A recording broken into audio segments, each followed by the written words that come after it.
अशोक खरात हा महाराष्ट्राचा नवा एप्स्टीन असल्याचा गंभीर आरोप सुषमा अंधारेंनी केलाय. नाना पटोलेंनी आरोप केलेलं नाशिकचा हनी ट्रॅप हेच नाही ना, असा सवाल उपस्थित करत याच्यात चौकशीची मागणी केली. तर पटोलेंनी आमच्याकडे व्हिडिओ असल्याचा दावा केलाय.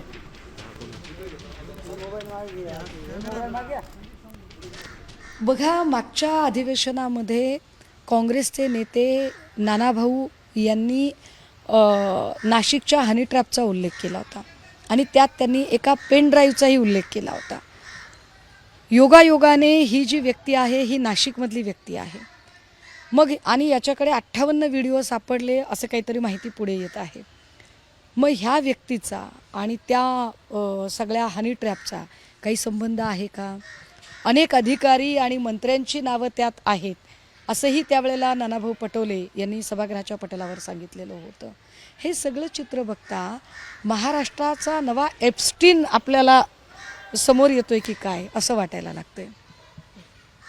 रेपिस्ट महाराज जे महाराष्ट्रामध्ये जे आता राजकीय महाराज झाल्यासारखे वागतात, मला याच्यामध्ये तर मला असं वाटतं की आता सरकार हस्तक्षेप करेल आणि त्याला महाराजांना कसं वाचवता येईल आणि ती महिलाच कशी चुकीची आहे हे दाखवण्याचाही प्रयत्न होऊ शकतो. स्वयंभू जसे विश्वगुरू असतात तसे स्वयंभू खरात महाराज राजकीय यांचे सगळे व्हिडिओज आमच्याकडे आलेले आहेत.